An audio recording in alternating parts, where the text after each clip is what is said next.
At my mother's funeral, right over the grave, my stepmother slapped me. Hard, blood in my mouth.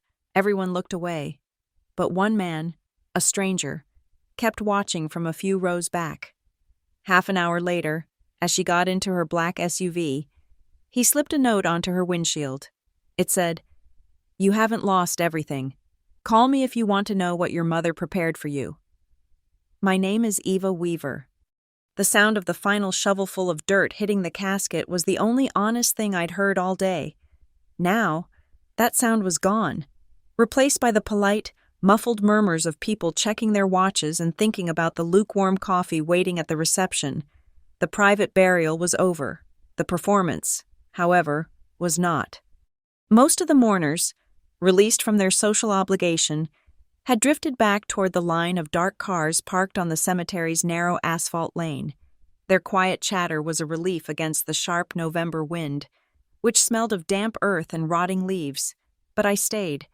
I stood alone by the freshly turned soil, a rectangle of scarred earth where my mother's life had just been finally, closed. The flowers were already wilting, their sweet perfume turning sour in the cold. I just wanted 1 minute alone with her, with the granite slab that now bore her name, Emily Weaver. That 1 minute was too much to ask. I heard the crunch of expensive heels on the gravel path behind me. I didn't need to turn around. The air pressure changes when Donna Weaver is near.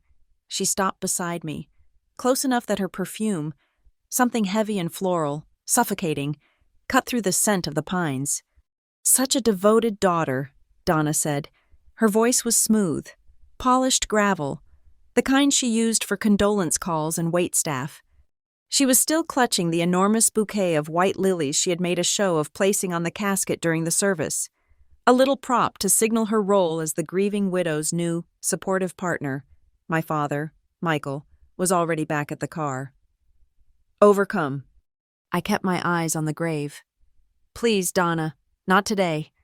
"Oh, but especially today," she said. She stepped directly into my line of sight, forcing me to look at her. Her blonde hair was perfectly coiled, not a strand out of place despite the wind. Her black wool coat was tailored, expensive, and completely spotless. Her face was a mask of practiced, grieving sympathy, but her eyes were bright, almost victorious. "All these people, watching you cry, it's a good performance. Eva, very convincing." "I'm not performing," I said. My voice was tight. "Aren't you?" She laughed, a quiet, breathy sound that the wind snatched away. "You, who couldn't be bothered to come home until she was too sick to talk. You, who ran off to your big city job at Halcyon Ledger Analytics while she was wasting away. You show up for the finale, put on a teary show, and expect what? Applause? That's not what happened." "It's exactly what happened." Her words were precise, each one a tiny, sharp stone aimed at the weakest part of me. She was good at this. She'd had years of practice. "Your father is destroyed, and you walk in here acting like the victim. You have no idea what she put him through at the end, the decisions she made." That was it, the opening, the one piece of data that didn't add up, the entry in the ledger that threw the whole account out of balance. I turned to face her fully. The wind whipped a strand of my hair across my face, and I didn't brush it away. My job as a forensic accountant is about control. I trace ghost assets, find offshore accounts, follow the digital breadcrumbs of fraud. I am paid to be calm, to see the pattern, not the emotion. "Her decisions?" I asked, my voice dangerously low, stripped of all warmth. "Or yours? I only have one question. Donna, why did Mom sign everything over to you and Dad right after she got sick?" I saw the flicker, the brief, uncontrolled flash of surprise in her eyes before the mask of grief snapped back into place. "How dare you?" she started. "She knew better," I cut her off. "She was the most meticulous woman I've ever known. She taught me how to read a bank statement before I could drive. And you're telling me that in the same week she was diagnosed, she suddenly decided to sign a new will, a new power of attorney, and a new health proxy, giving you and Dad control of everything? She was protecting her family from creditors, from me, I finished for her. She was on morphine. She could barely hold a pen. So you can stop the performance. Donna, I know what you did. I had expected denial. I had expected tears, or more feigned outrage. I had not expected the mask to shatter completely. The feigned sympathy vanished, replaced by a pure, hot rage that I'd only seen in glimpses before. It happened faster than I could process, faster than any calculation. She raised her right hand, the one not holding the lilies, and swung. It wasn't a movie slap. It was a heavy, brutal, open-palmed impact. The sound was obscene, a sharp crack that seemed to echo across the entire cemetery, silencing the wind, silencing the distant traffic. My head snapped to the side, my vision blurred for a second. White stars in the cold, gray daylight. Then the pain, a blooming, electric heat that spread from my cheekbone down to my jaw. I tasted salt and the immediate, metallic tang of copper, blood. "You ungrateful little bitch," she hissed. Her voice no longer smooth or polished. It was raw, ugly, and shaking with adrenaline. And then she shoved me, both hands, hard, against my chest. The lilies she had been holding scattered at our feet. I stumbled backward, my heel catching on the edge of the temporary astroturf laid over the mud. I pinwheeled, arms flailing, and barely caught my balance, my hand bracing on a neighboring, moss-covered stone. I had nearly fallen directly onto the pile of wreaths, onto the fresh grave itself. The world had gone silent. My cheek throbbed. My lip was split. I looked around. Maybe 20 feet away, Aunt Clara and Uncle Ben were frozen, staring. Aunt Clara, my mother's own sister, the woman who had taught me to bake, flinched. She looked at me, her eyes wide with shock, and then she looked down. She began a meticulous study of the toes of her shoes. Uncle Ben cleared his throat and turned to inspect the sky, as if searching for a sudden change in the weather. "Clara," I said, my voice hoarse. She flinched again, took a half step forward, and then my father, who must have seen it all from the car, put a hand on her arm from across the path, a silent, clear signal. "Stay out of it." Clara stopped. She looked down, arranging the strap of her purse. They had all chosen. They were her family now, not mine. They were part of the new regime. In that second, standing over my mother's new grave with a bleeding lip and mud on my coat, I had never been more alone. The isolation was absolute, a glass wall dropping around me, and Donna was the one on the outside, glaring in. I straightened my black coat. I did not wipe the blood from my lip. I just stood there, letting the cold wind numb the sting. I looked past Donna's heaving, furious expression and stared at the name carved into the stone, Emily Weaver. I felt like I wasn't just grieving her. I was being exiled from her, erased from her story, just as she had apparently been erased from her own life. Donna gave a disgusted tsh sound, turned on her heel, and marched back toward the car, leaving the broken lilies scattered on the mud. And that's when I saw him. He was distant, maybe 50 yards away, across several rows of headstones, near the oldest section of the cemetery where the angels had worn down faces. He was a man in a dark, well-tailored overcoat, maybe in his mid-50s. He wasn't a mourner. He lacked the soft, crumpled look of grief. He was sharp. His presence felt like an invoice, not a condolence. He was standing perfectly still, watching. He had watched the entire exchange. He saw the confrontation. He saw the slap. He saw the shove. He saw my aunt turn away. And when my eyes met his, he didn't look away in embarrassment. He held my gaze for a long, steady second. Then he gave a single, almost imperceptible nod. It wasn't a nod of sympathy. It was a nod of acknowledgement. Then he turned, not abruptly, and began walking slowly toward the main gate. The funeral was officially over. The spell was broken. People started their cars. The rumble of engines a welcome noise. The awkwardness was too much for them. I turned and walked away from Donna, away from the grave, not bothering to say another word. I sat in my own car, a sensible sedan that felt childish next to the luxury vehicles of my new family. I watched the small procession leave, one by one. Donna's black SUV was one of the last. She walked toward it alone, smoothing her hair, her composure already back in place, the mask reaffixed. She was already on her phone, probably finalizing the reception details. As she fumbled in her purse for her keys, I saw the man in the overcoat again. He was walking along the line of cars, as if heading for one further down. He passed Donna's SUV, in one smooth, practiced motion, without breaking stride or even looking at the vehicle.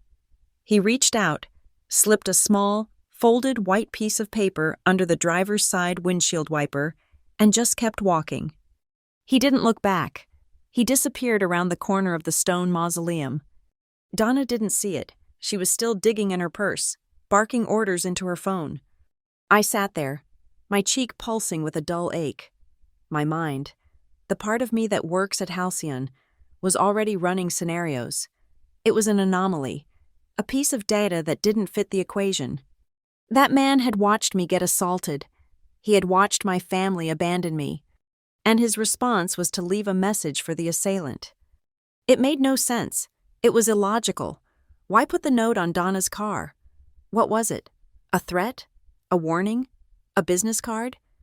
I watched Donna finally unlock her door, swipe at the screen of her phone, and get in, too busy and self-absorbed to even notice the white square tucked against her glass.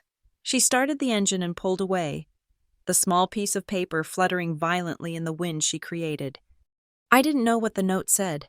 I didn't know who that man was. But I knew one thing. He had seen what she did. And in that moment, I felt a tiny, cold spark of something that wasn't grief. It was the feeling I get right before I find the missing number. The feeling I get when I know, absolutely, that the story everyone believes is a lie. The person I was at that grave, the one who tasted her own blood and didn't flinch, wasn't born in that moment. She was built over 32 years, starting in a small, blue-shingled house in the quiet, working-class part of Riverton. Our neighborhood was a grid of modest lawns and aging maple trees, the kind that dumped 1 million helicopter seeds on your roof every spring. Our backyard wasn't big, but the maple tree in it was. It was the centerpiece of my childhood, its branches low enough to climb, its leaves a brilliant, burning red every October. Life in that house was measured, predictable, and safe. Dinners were often macaroni from a box or casseroles heavy on cream of mushroom soup, eaten at the small kitchen table with the local news flickering on a tiny television perched on the counter. My mother, Emily, was the axis of that world. She was a night shift nurse at Riverton General. My sharpest memories of her are defined by her fatigue. She was always just coming home, or just about to leave. She smelled of antiseptic soap and strong cafeteria coffee.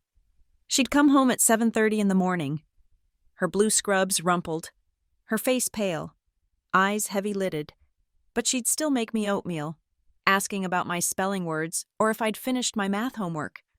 She'd be awake again by 3 in the afternoon, blurry but present, sitting at that same table, sipping lukewarm tea and listening. She had a way of listening that made you feel like the only person in the world. When she smiled, the exhaustion would fall away for a moment, and you'd see the bright, sharp woman beneath. She was always pushing me, not toward any specific career, but toward a specific kind of strength. "Evie," she'd say, pushing a stray hair off my face, her fingers calloused but gentle. "You're smart. You're going to have an easier life than this. You're going to be the one writing the checks, not the one praying they clear." My father, Michael Weaver, was a good man. He was a gifted mechanic, the kind who could diagnose an engine by sound. His hands stained with a permanent, ingrained grease. For the first 15 years of my life, he worked for someone else, coming home smelling of oil and frustration. But he was ambitious. He saved. Mom managed the money, but Dad provided the drive. He opened his own garage. Weaver's Auto. It started as a small, two-bay operation, but his reputation grew. He was honest. He didn't upsell. The garage became a modest, then a significant success. He started hiring other mechanics. He was proud. He was the man who had built something from nothing. While Dad built the business, Mom managed the house. She was the one who balanced the checkbook, who managed the envelope system for groceries, gas, and our one vacation a year to a rented cabin by the lake. We weren't rich, not by a long shot, but we were stable. And that stability, I learned, was Emily's religion. She sat me down when I got my first babysitting money, $10, and made me open a savings account at the local credit union. Never let a man, or anyone, be your only source of income, she said, her voice dead serious as I filled out the deposit slip. Financial independence, Eva, that's real power. It means no one gets to tell you what you're worth. It means you always have a choice. That lesson stuck. It's the reason I didn't become a nurse like her, or a mechanic like Dad. It's why I went into forensic accounting. I wanted to understand the systems that trapped people, and the systems that set them free. I wanted to be the one who could read the fine print. I was 22, in my senior year of college, when the first crack appeared in our foundation. I was buried in my thesis. My first job at Halcyon Ledger Analytics already lined up for me post-graduation. I was ready to start my life. I'd call home, and Mom would sound breathless, cutting the conversation short. "Just tired, honey," she'd say, her voice thin. "These double shifts are killing me." "Then stop working doubles," I'd argue, frustrated. "We need the money. Evie, just focus on your exams." I'd ask Dad, and he'd sound distracted, the clanging of tools in the background of his garage. "You know your mother. She won't slow down. She's fine." I believed them. It was easier to believe them. The truth was that she had just gotten her diagnosis, lung cancer. She was a non-smoker. It was a cruel, random lottery, a statistical anomaly that had landed in our kitchen, and she kept it from me. She didn't want to derail my exams, my graduation, my new job. She wanted me to launch, free and clear, before the ship she was on went down. While Mom was absorbing this secret terror, Dad was busy at the garage. Business was booming, especially with clients from the wealthier suburbs near the lake. And that's how Michael Weaver met Donna. She wasn't just a client. She was the client. She drove a big black luxury SUV and always seemed to find something urgent that needed servicing. She was everything Mom wasn't. Loud, polished, dripping in understated gold jewelry. Her blonde hair perfectly highlighted. She smelled like money and entitlement. I met her once, briefly, when I was home for a weekend that fall. I came into the kitchen and found her sitting at our small table, holding one of Mom's chipped coffee mugs. Mom was standing by the counter, her face pale, but her smile was fixed in place. "Eva, honey, this is Donna. She's one of your father's best customers," Mom said, her voice impeccably polite. "It's a pleasure," Donna said, her eyes sweeping over me. It wasn't a warm look, it was an appraisal. "Michael talks about you." I saw the way she held the mug, by the rim, as if it might contaminate her. I saw the way she looked at our worn linoleum floors and our aging appliances, not with contempt, exactly, but with assessment, like a property she was considering acquiring. After that, the timeline accelerates, blurring in my memory. Mom started her first round of chemo, still insisting it was a precautionary thing for a persistent infection. She lost weight. Her energy, already taxed by a lifetime of night shifts, vanished. And Dad got busier. He was never home. When he was on the phone, pacing the yard, his voice low and agitated. "Just garage business," he'd snap if I asked, but I heard him say her name. "Donna thinks we should look at new suppliers." Donna found a new accountant. He was spending more and more time helping Donna solve her business problems than sitting with my mother. I was back at school, working a campus job to pay for my books, studying for finals. I called. I kept my calls short.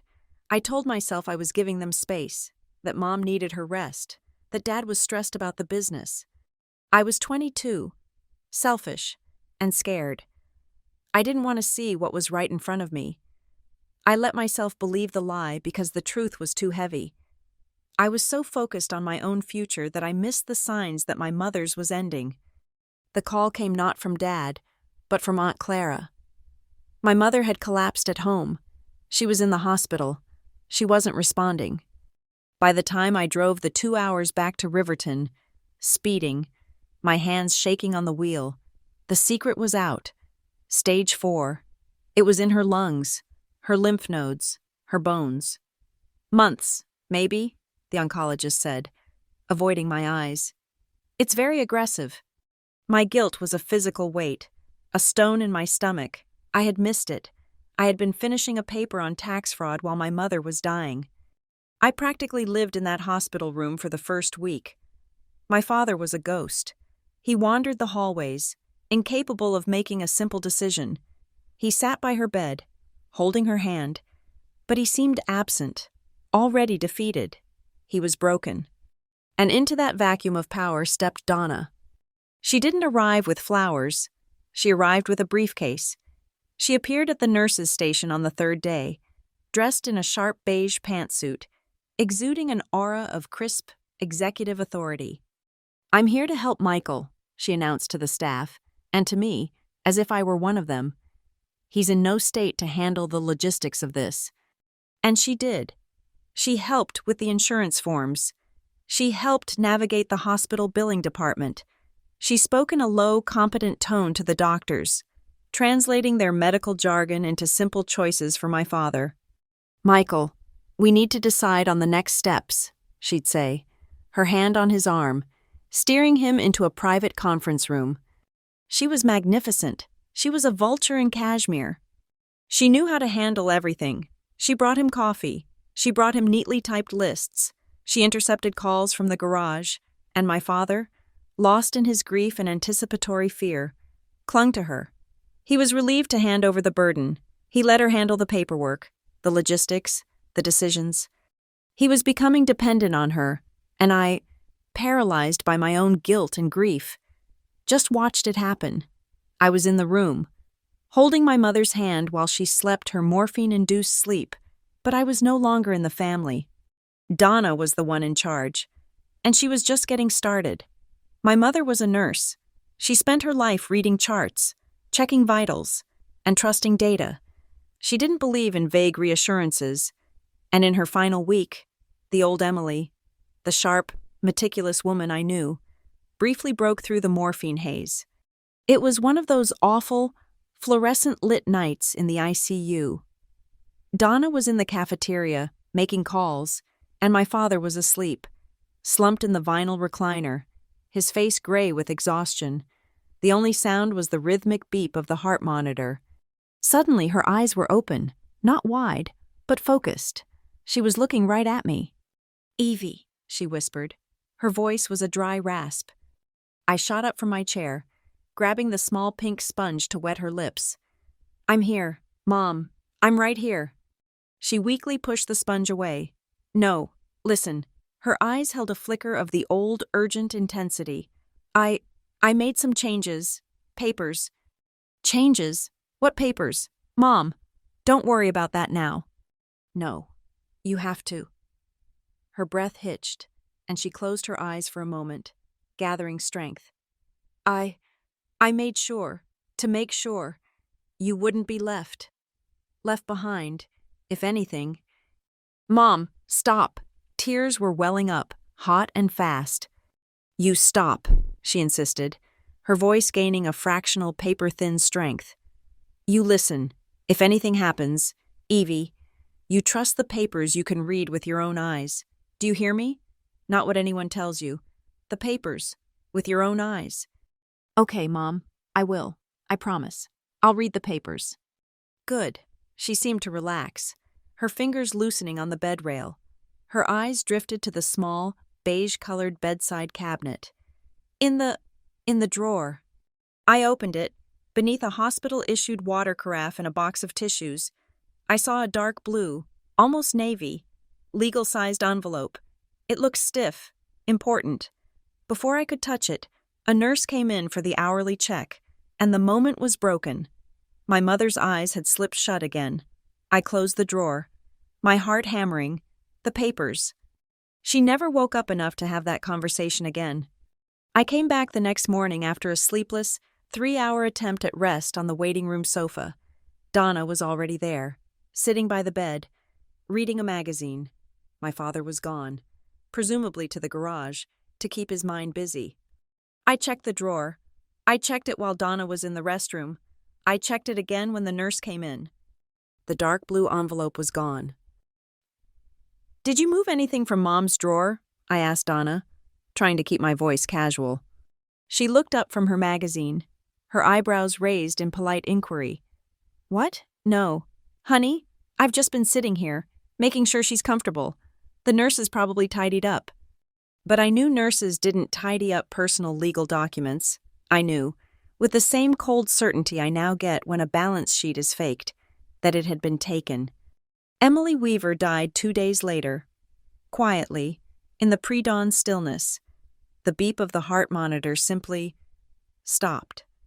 The funeral was small, a blur of casseroles, black dresses, and awkward hugs. I was 23, technically an adult, but I felt like a child, completely adrift. I was just starting to get the hang of my first entry-level job at Halcyon. I knew how to run spreadsheets. I did not know how to navigate this. Donna was a pillar of strength, or rather, she played one. She stood beside my father, her hand on his back, her head bowed in tasteful grief. She was not yet his wife, but the role of fiancée had been seamlessly adopted. She was the one who accepted condolences on his behalf. She was the one who made sure the catering for the wake was just right. She was in control. The reading of the will wasn't a formal event in a lawyer's office. It was a 10-minute conversation in my dad's truck a week after the funeral, parked in the driveway of the house I grew up in, the house that already felt empty. "So, Evie," he started, his voice thick. He wouldn't look at me. He just stared at the garage door, his hands gripping the steering wheel. "Your mom and I, we had a will. It's very simple." "Okay," I said, my chest tight. I remembered her words. "Trust the papers you can read with your own eyes." Can I see it?" He finally turned to me, his eyes pained. "Honey, it's just a lot of legal talk. And, to be honest, they're a mess. We had more debt than you know." Debt? This was new. Mom was a fanatic about debt. "The medical bills, sweetheart, even with insurance." He waved a hand vaguely. "And the garage. I took out a second mortgage to expand. It's a lot. The will. It just says, well, we have to sell the house, to clear the debts." "Sell the house?" The words hit me like a physical blow. The maple tree, the kitchen table. "It's the only way. Eva, to get clear, the will says what's left after we sell. It gets split between us, 50-50, but with all the taxes and the probate, it's so damn complicated." I was 23. I knew about spreadsheets. I didn't know about probate. I didn't know about estate taxes. I was drowning in grief.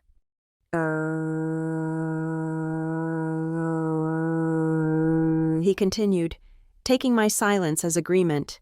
"To make it easier, to protect you from the taxman and the creditors, we're just going to put everything that's left into my name. For now, just for convenience. It's still your money. Of course, half of it. I'll hold it for you. Until we're back on our feet." He looked so beaten, so sad. He was my dad. "Okay, Dad," I whispered. "Whatever you think is best. Trust the papers you can read with your own eyes." The words echoed in my head, but I pushed them down. To doubt him felt like a betrayal. And besides, I had no blue envelope. I had no proof of anything. The for sale sign went up on the lawn of the blue-shingled house the following Monday. It sold in less than a week. It sold suspiciously fast, even for that market. I was living in a tiny studio apartment near my new job, trying to build a life, while the foundations of my old one were being liquidated. 2 months later, my father was no longer a resident of our working-class neighborhood. Donna, it turned out, found a great deal on a much larger, newer house in the suburbs, the nice suburbs, the ones near the lake where she came from. "It's an investment, Evie," Dad told me over a strained coffee. "A fresh start. Your mother, she would have wanted me to be happy." He looked happier. He was wearing a new, expensive-looking polo shirt. His hands, for the first time in my life, were clean. No ingrained grease. 6 months after my mother was buried, I stood in the manicured backyard of that new house, watching Michael Weaver marry Donna. It was a small, tasteful ceremony, just a few close friends and relatives. I wore a dress I couldn't afford and drank champagne that tasted like acid. I was the maid of honor, a role Donna had insisted on. "We're family," she'd said, squeezing my arm, her rings digging into my skin. I stood there, smiling until my face ached, feeling like a stranger, a foreign entity at my own father's wedding. From that day on, the flow of information stopped. Donna, with her breezy, casual efficiency, took over everything. She helped my father with the books for the garage. "Michael is so good with cars," she'd say, laughing lightly. "But numbers, he's lucky he has me." She handled their taxes. She handled the mortgage on the new house. She handled his insurance policies. I tried to stay connected. I'd call my dad at the garage, but he'd always sound rushed. "Donna's handling the schedule now. Honey, I've got to run." I'd try to talk to him about money, about my half of the house sale. "Oh, that," he'd say, clearly uncomfortable. "You know, after all the debts, there just wasn't much left. Evie, we barely broke even. Thank God Donna was there to manage the sale. But don't you worry, the garage is doing great. We're fine." The first red flag I couldn't ignore came about a year later. I was over at the new house for a forced family dinner. I overheard Donna on the phone in her new, gleaming white kitchen. No, she was saying, her voice sharp. "We'll just roll the entire Emily Weaver pension fund over. Michael wants to use it to clear the last of the family debt." I froze. My mother's pension, from 25 years of nursing. I waited until she was off the phone. "What was that? Mom's pension?" I thought that was separate. Donna turned, a bright, artificial smile on her face. "Ava, you're mixing apples and oranges. A pension is just a marital asset. Like anything else, it's all just family money. Your father has so many business debts from before. This just simplifies things. It cleans the slate." "But did a lawyer look at that? Is that legal?" Her smile tightened. "Ava, darling, I know your new job is all about numbers, but this is family. It's not a spreadsheet. You shouldn't be worrying your father with these things." She deftly changed the subject, asking about my love life, my apartment, anything but the money.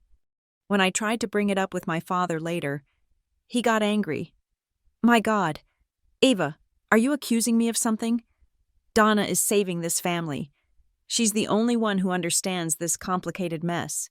You should be grateful, not auditing me." Auditing, the word stung. It was exactly what I wanted to do, but I had no standing. I had no papers. The distance between us became a chasm. He was my father, but he was no longer my dad. He was a man who lived in Donna's house, who followed Donna's rules. Donna became the gatekeeper. She answered the home phone. She managed his email. Just to help him stay organized, any financial information about the garage, the house, or anything tied to my mother now flowed through her, and she was a black hole. Nothing came back out. I was left on the outside, with nothing but a throbbing memory, a memory of a dying woman's warning, and a dark blue envelope that had vanished like a ghost, which brings us back to that November morning, the day of the slap. It wasn't a funeral, not exactly. It was the headstone placement, a final, cold formality, almost a decade in the making. My father and Donna had, for years, not been able to find the right time, to install the permanent marker. First, it was the financial strain.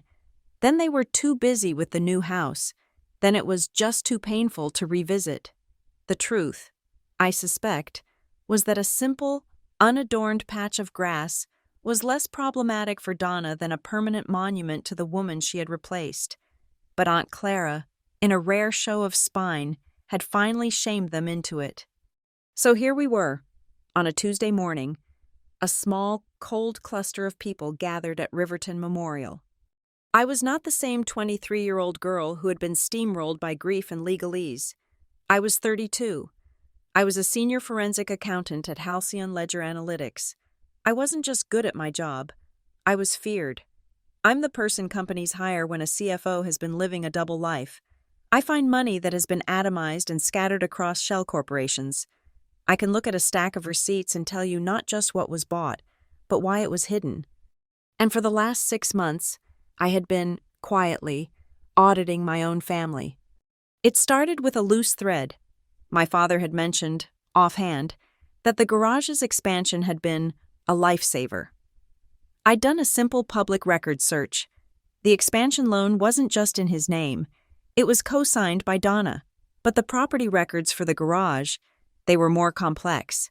It wasn't Weaver's Auto anymore. It was Weaver Cole Properties, LLC. Donna's maiden name was Cole. This had prompted me to pull on a bigger thread: the hospital bills. My mother's warning, "Trust the papers you can read with your own eyes," had never left me. As her daughter, her only child, I had a legal right to her medical records, including the billing history. It took 2 certified letters, a notarized form, and a thinly veiled thread of legal action to the hospital's records department.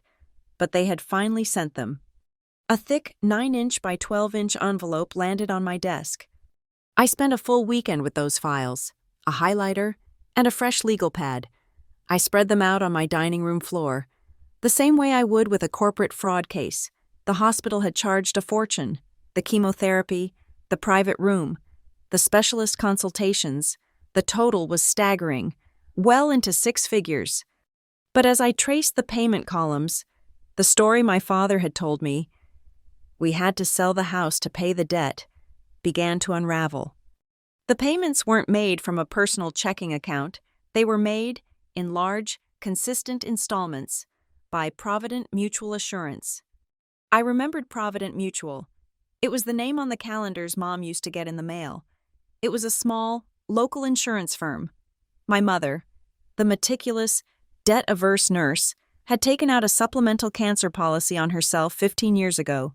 She had paid a small premium every month, just in case. Just in case. The insurance had paid. It had paid almost 85% of the total bill. The remaining balance, the part not covered, was substantial. But it was not sell the house money. It was get a modest bank loan money. So what had been sold? And where had the debt come from? I caught my father alone that morning at the cemetery. Just before the service was supposed to start, he was standing by his car, a new, gleaming silver sedan, not the black SUV Donna drove, fiddling with his tie. He looked older, softer, his face puffy. "Dad," I said, my voice quiet, non-confrontational. "Ava, you made it." He seemed relieved, as if my presence was a box he could check off. "Dad, I wanted to ask you something, privately." His eyes immediately darted toward the chapel, where Donna was organizing the flowers. That fleeting, nervous glance told me everything. I requested Mom's old hospital files," I said. His face paled. "Why? Why on earth would you do that? Dig all that up?" I wanted to understand." I held up the file, which I'd brought in my briefcase. I was looking at the billing statements. It looks like Mom's private insurance covered almost all of it, the Provident Mutual policy. He looked utterly lost, his eyes wide, like a man caught in a lie he didn't invent. "Provident. Ava, I don't know. It was so complicated. A nightmare." "I know," I said gently, "but the final bill, the part the family owed, it wasn't the value of the house, Dad. It was maybe $20,000. So when you said we had to sell the house to clear the debts, Donna handled it, he said, the words rushing out, a prepared defense. She handled all of it, Eva. She understands those things. I was a wreck. She protected us. Protected us from what? From all of it. The lawyers, the banks. He looked past me, his face flooding with relief. Donna, here's Donna. She can explain. He took 2 quick steps toward her, grabbed her arm, and steered her toward me, like a human shield. Donna, honey, he said, his voice shaky. Eva has some questions about the hospital bills from Emily. Donna's face, which had been arranged in a mask of somber dignity, tightened. She looked from my father's panicked expression to the file in my hand. Questions? She said, her voice dropping a full octave. I just see, I started, trying to hold on to my professional calm, that the insurance policy covered almost everything.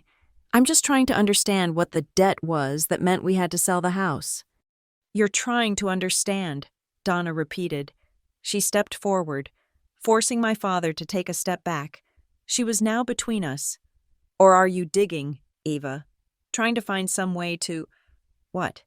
Tarnish your father's memory of your mother? What? No, I'm trying to honor her memory. She was prepared. She had a policy. Donna let out a sharp, dismissive laugh. A policy? Yes, she had a policy. She also had other things you know nothing about. This was new. The story was shifting. What things? We were at the grave now, the small cluster of relatives, Aunt Clara and Uncle Ben among them, were standing awkwardly, waiting for the short service to begin. They were close enough to hear. Your mother, Donna said, her voice low and venomous, was not the saint you pretend she was. Eva, she made reckless decisions, bouts of spending, things she hid from your father. This was so fundamentally untrue, so backward, that I almost laughed. Mom, reckless spending? She saved coupons. She drove the same car for 12 years. You were a child. Then you were gone, Donna snapped. You didn't see what he went through. The secret loans, the credit cards. Michael had to take out an enormous personal loan to cover what she'd done. Just to keep the garage from going under. That was the debt. The hospital bills were just the final straw. She was brilliant. She had created a narrative that made my mother the villain and my father the victim, with her as the savior. She was gaslighting the dead. I looked at my father, who was staring at the ground, his face set in a mask of pained silence. He was accepting this. He was letting her say this. I don't believe you, I said, my voice shaking, but not with fear, with rage. She would never have done that. She wasn't reckless. And if there's another will, I'll find it. That was the line, the one that pushed her past the point of no return. Questioning her story was one thing, questioning it in front of Aunt Clara and Uncle Ben, her captive audience, the people she'd spent years caring for with lunches and small gifts and borrowed sympathy, was unacceptable. It was a threat to the entire, carefully constructed reality she had built for my father. She lost control. The slap, the shove, the blood on my lip. It wasn't just anger. It was panic. It was a violent, desperate attempt to shut me up, to reestablish dominance. As she stood over me, her chest heaving, her eyes narrowed to slits, she leaned in, and the remaining relatives were just out of earshot. They could see the violence, but not the confirmation.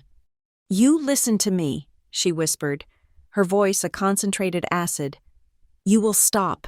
You will stop digging, and you will stop asking questions. What was supposed to be yours has been mine for a very, very long time. It's over. It's done. Let her rot. Then she turned, composed herself, and walked away, leaving me standing there, isolated, my cheek on fire, my aunt looking at the sky. I left the cemetery in a daze, my mind racing, not with grief, but with calculation. The story had changed too many times. First, It was hospital debt. Now, it was secret personal debt. Both were lies. Both were cover. She wasn't just a controlling stepmother. She was a fraud, and she had just confirmed it. I drove away before the service was even over. The throbbing in my face a dull metronome to my thoughts. I didn't know, as I merged onto the highway, that Donna's spectacular, public loss of control had been the final piece of data for someone else. I didn't know that my defiance, my refusal to be silenced by a slap, had just triggered an alarm, set in place by my mother a decade ago. I didn't know that the man in the overcoat had seen it all and decided, finally, that it was time to intervene. I didn't go back to the reception. I didn't see the point in drinking bad coffee and accepting empty apologies from people who had just watched me get assaulted. I went straight to my car, my hand pressed against my throbbing cheek. The skin was hot and tight. I sat there for a long time, hands gripping the steering wheel, just breathing. My entire body was humming with a cold, controlled adrenaline. I was watching, through the bare trees, as Donna finally made her exit. She walked to her black SUV, not with my father, but alone. She was composed, her back straight, as if she hadn't just physically attacked her stepdaughter over a fresh grave. She was probably already spinning the story for my father, painting me as the aggressor, the unhinged, greedy daughter. I watched her get to the driver's side door. I watched her see the note. It was just a small, white piece of paper, stark against the black wiper blade. She stopped. She looked around, annoyed, as if it were a fast food flyer. She plucked it from the wiper, her movements sharp, irritated. She didn't even fully open it. She just glanced at it, her face twisting in dismissal.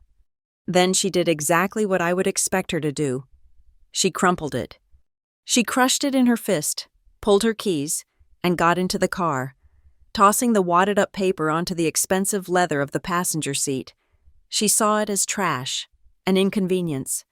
She started the engine and began to pull away, probably driving too fast. And then, something impossible happened. The wind that had been harassing us all morning, the same wind that had carried her threats to my ears, gave one last, powerful gust. Donna hadn't closed her passenger door properly. It wasn't latched. As she accelerated, the wind caught the partially open door, pulling it ajar for just a second. It was just enough. The small, white ball of paper, light and insignificant, lifted from the passenger seat, tumbled through the gap, and fell onto the gravel of the cemetery road. She didn't notice. She sped up, the door clicking shut, and was gone. The white wad of paper sat on the dark gravel, an anomaly. I sat there for another full minute. I should have just driven away. It was her trash. It was nothing. It was probably a business card for a grief counselor or a headstone polishing service. But my job doesn't allow for anomalies.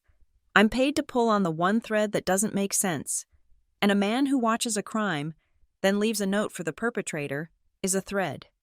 I had left my good black coat, the expensive one, draped over a headstone near where I'd parked. I used that as my excuse. I got out of my car, my legs feeling shaky, and walked back, not toward my mother's grave, but toward the road. I retrieved my coat, slinging it over my arm, then, casually, as if I were just any other mourner, I bent down and picked up the crumpled piece of paper. I didn't open it there. I walked back to my car, got in, and locked the doors. The silence was absolute. My heart was pounding, a heavy, dull beat against my ribs. I smoothed the paper out on my knee. It wasn't a business card. It was a piece of high-quality, heavy-stock notepaper. The handwriting was neat, strong, and written in black ink. It was not the scrawl of a madman. It was the script of a professional. It said, "If you are Emily's daughter, call me. I am the one who helped your mother draft her will." Below it was a name and a number.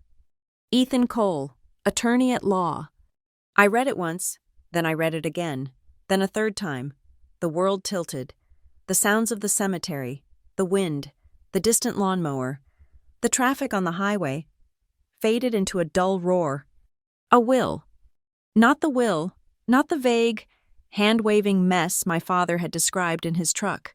A will, a specific document, drafted by a specific man, an attorney, a new player I had never known existed.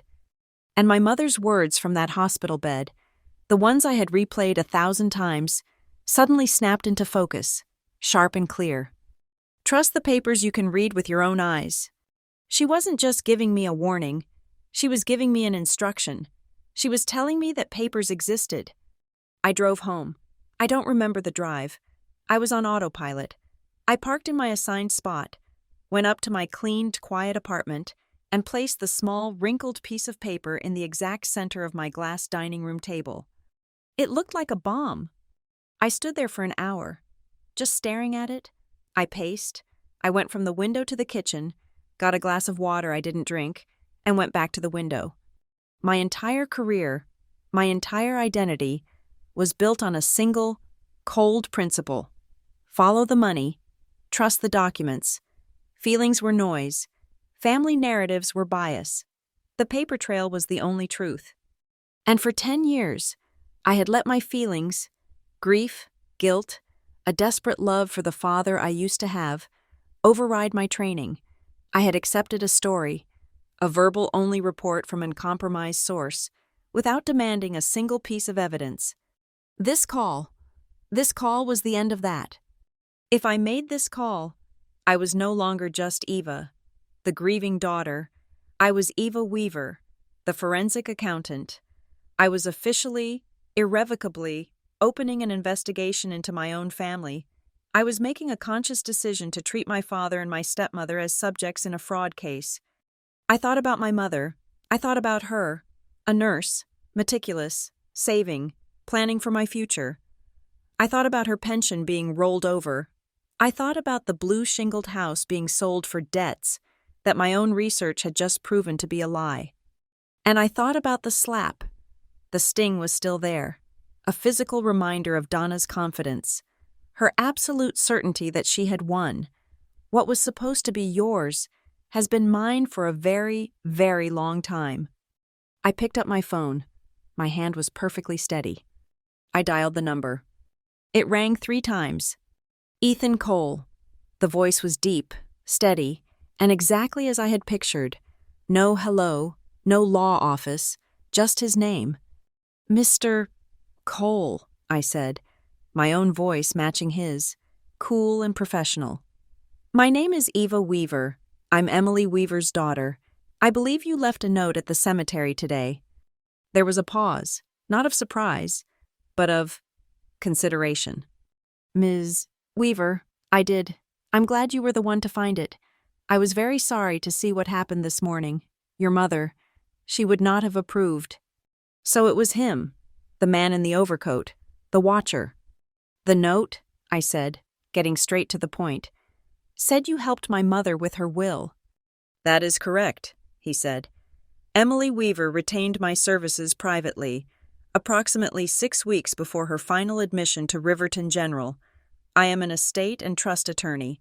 I drafted her last will and testament, which she signed in my presence, with 2 of my staff as witnesses. My throat was dry. I was never shown a will. Mr.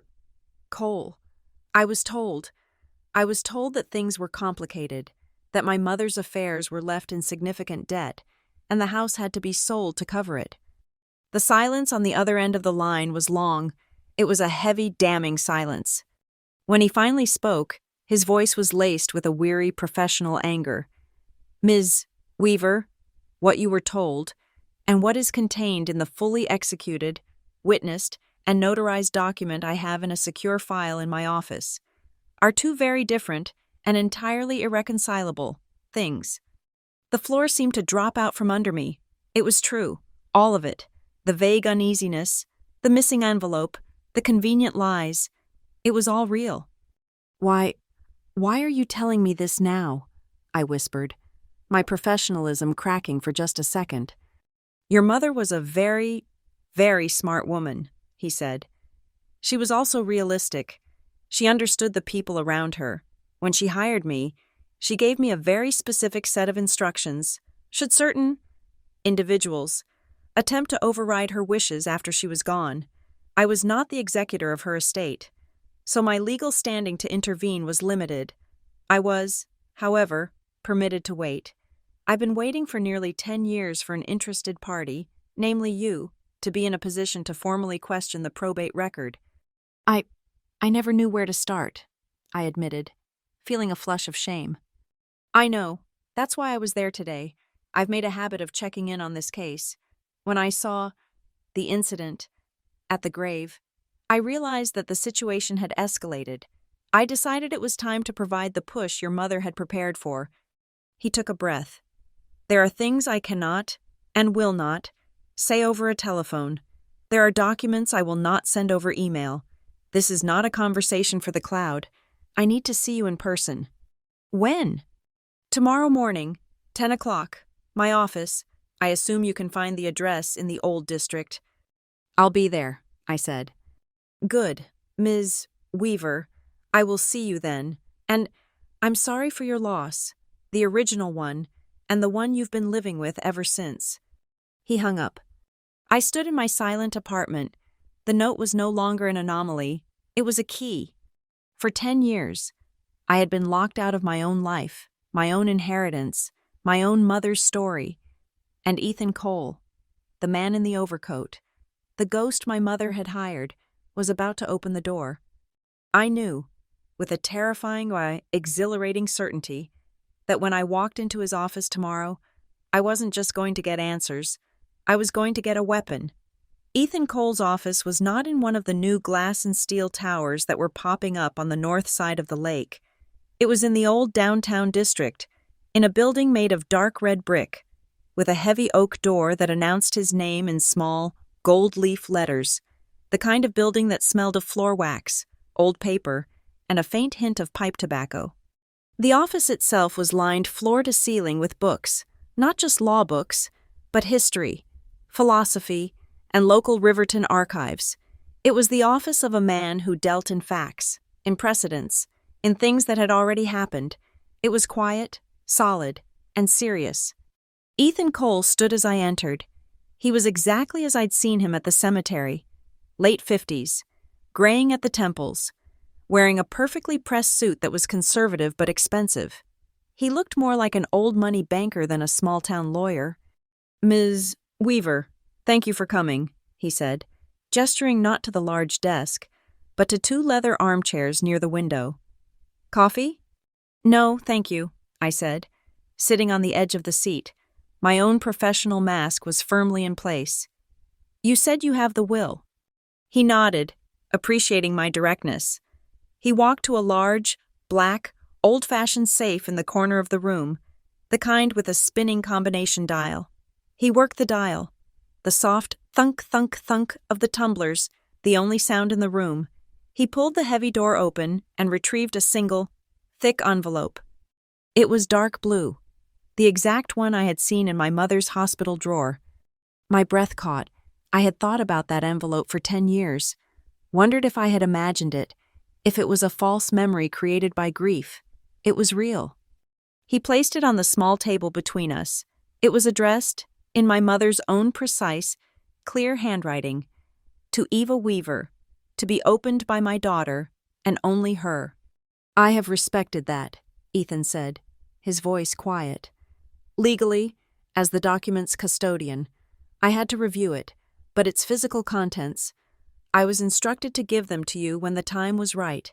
I believe that time is now. My hands were shaking. I broke the wax seal, which was embossed with a simple E. Inside was a folded, multi-page document. Last Will and Testament of Emily Weaver. I read it. My training took over, my eyes scanning the legal clauses, filtering the boilerplate from the intent, and the intent was crystal clear. My mother, Emily Weaver, had been methodical. She left her car and a modest cash sum of $20,000 to my father, with love and in recognition of our shared life. Everything else, the blue shingled house on Maple Street, to be held in trust until I graduated college, at which point the deed would be transferred to my name, or if sold, the full proceeds thereof, her entire pension fund from Riverton General, the full, itemized balance of her personal savings, which was far more substantial than I'd ever known, and, named specifically, the Provident Mutual Assurance Supplemental Policy, the proceeds of which were to be used first for any outstanding medical bills, with the remainder to be deposited into the Emily Weaver Trust. I was the sole beneficiary of that trust. The document was dated 6 weeks before her death. It was signed by her signature firm and clear, and it was witnessed by Ethan Cole and 2 of his paralegals. It was a fortress. It was an ironclad, legally binding, professionally executed document that left no room for interpretation. She had, in no uncertain terms, left me everything she had worked her entire life for. So this, I looked up, my voice hoarse. This is it. This is the will. That, Ethan said, is the only valid will I have ever seen. That is the document I was hired to create. That is the document your mother signed, in full command of her faculties, in this very room. Then what happened? I asked, the numbers from the past 10 years spinning in my head. The house sale, the debt, the pension. How did he do it? Ethan leaned forward, his face hardening. They didn't wait long. 3 weeks after the funeral, Michael and Donna, they came to see me. Together, your father looked like a ghost. She did all the talking. He explained that Donna had been charming, efficient, and supposedly helpful. She explained that she was helping Michael get his affairs in order, and that they had found another document. She produced a codicil, Ethan said, the word sounding like a disease. An addendum. It was dated 2 weeks after the will I had in my possession. It was supposedly signed by your mother at home, during a moment of lucidity. What did it say? It was crude, simplistic, not drafted by any lawyer I know. It was a single page, and it effectively revoked all major provisions of the will I had created. It stated that due to unexpected and overwhelming family debts, your mother had reconsidered her bequest. It redirected all assets, the house, the savings, the pension, everything, directly to your father, Michael Weaver, to be used at his sole discretion to satisfy these financial obligations and secure the family's future. He saw the look on my face. It was, in my opinion, highly suspicious. I told them as much. I told them the signature didn't look right. Your mother's signature, when she signed the will here, was strong. This one was shaky, faint, weak. Donna argued. Of course, she said. What do you expect? She was dying. Your father just sat there, looking at the floor, and said, This is what she wanted. Ethan, please, don't make this harder. Ethan sighed, looking out the window. I was in a bind. Ms. Weaver. I was not the executor. Your father was named as such in both documents. He was my client's husband, and he was insistent. I was also, at the time, in the middle of the largest corporate dissolution case of my career. I was distracted. So you let it go, I said. It wasn't an accusation. It was a statement of fact. No, he said, his eyes snapping back to me, sharp and defensive. Not entirely. I filed the original will with the probate court, as I was legally required to do. I attached a note stating that I had possession of this will, and that the executor, Mr. Weaver, had presented a subsequent codicil that I had not drafted and could not authenticate, but the codicil was filed, not by me, by another attorney, a man I'd never heard of, hired by Donna. The probate court, in the absence of any challenge, accepted the codicil as the final word. It superseded the original will, and since the primary beneficiary, you, never contested it. I never contested it because I was never told it existed, I finished, the coldness spreading from my chest to my fingertips. I was never shown a single piece of paper, not the will, not the codicil, not a probate filing, nothing. Trust the papers you can read with your own eyes. My mother's warning hadn't just been about the will, it had been about the fake. Ethan, I said, my voice all business, I need a copy of that codicil, And I need a copy of your notes from that meeting. I need anything you have with my mother's real signature on it. Letters, intake forms, anything. I anticipated this, he said. He had a file already prepared. I made a copy of the codicil when they showed it to me, and our client intake forms. Your mother filled them out by hand. Her signature is on every page. I took the file. Thank you. You've done more than enough. Ms. Weaver? Eva, he said, stopping me as I stood. What you're contemplating is a legal and familial bomb. You know that, right? You're not just accusing Donna. You're accusing your father. My father, I said, is a man who let his new wife slap his daughter at his first wife's grave. I'm not sure who he is anymore, but I'm about to find out exactly what she is. I didn't go back to my office. I went home. I spread the documents across my dining table, the will, the codicil, and the file I had built for myself. My mother's hospital admission forms, a copy of her driver's license from the DMV, and 3 old, canceled checks I had saved from college birthday cards. My apartment was silent. I lined them all up. It was almost insulting. My mother's signature was a work of art. It was practiced, confident, and consistent. The E was a strong, open loop. The W was a series of sharp, precise peaks. The R at the end was a clean, decisive upstroke. It was the same on the checks, the same on the driver's license, the same on the hospital forms, even when she was sick, and it was the same on the will Ethan Cole had drafted. The signature on the codicil was a drawing. It was a poor, hesitant imitation. The loops were wobbly. The pen pressure was all wrong, digging into the paper where it should have been light, and skipping where it should have been firm. The shakiness wasn't the tremor of a sick person. It was the hesitation of a forger. She hadn't even gotten the baseline right. This wasn't just a red flag. This was a confession. I took out my high-resolution scanner. I scanned the real signature from the will. I scanned the forgery from the codicil. I opened my laptop and sent an email to a man I trust at Halcyon, a senior analyst in the document forensics unit. Hey, Mark, I wrote. Odd request. Got a pro bono case for a friend. Can you give me an off-the-record opinion on these 2 signatures? Supposedly from the same person, a few weeks apart. No context needed. Just your gut. I attached the 2 image files, stripped of all metadata. My phone buzzed less than an hour later. It was Mark. Ava, what the hell is this? He said. No preamble. What do you see? I see a layup, he said. This is a joke, right? The one on top. Signature A, that's a real, fluid, practice signature, the one on the bottom. Signature B, it's a drawing, a bad one.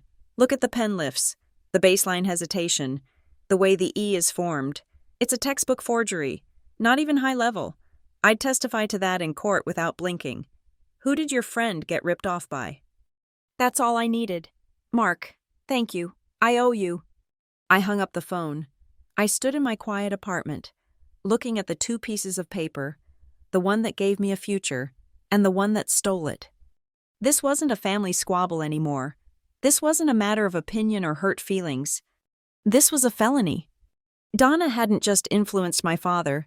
She hadn't just managed the assets. She had, with what I was now almost certain was my father's terrified compliance, actively, criminally, forged my mother's name to steal her entire estate. And I had the proof. The forgery was the how. It was the mechanism. It was the brutal, ugly key she had used to turn the lock. But my job at Halcyon taught me that a forgery is just a tool. The real crime is the theft, to win. I didn't just need to prove she had faked a signature. I needed to prove where the money went. I needed to follow the trail from my mother's bank account to Donna's new life.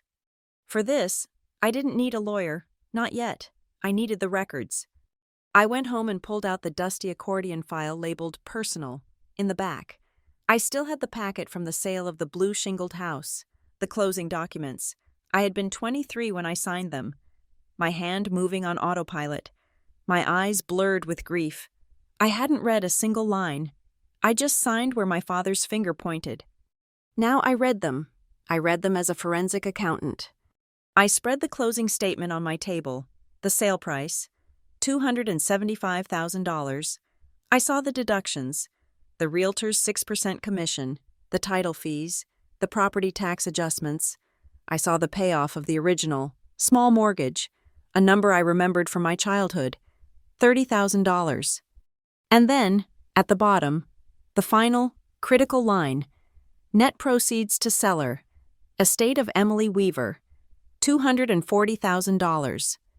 And next to it, the disbursement instruction, wire transfer to First National Bank, account number. This was the starting point. This was the money that was supposed to be mine. The money my father had claimed was eaten by debts. It wasn't. It was wired, intact, to my mother's estate account. The next morning, I went to First National Bank. I didn't go as Eva, the grieving daughter.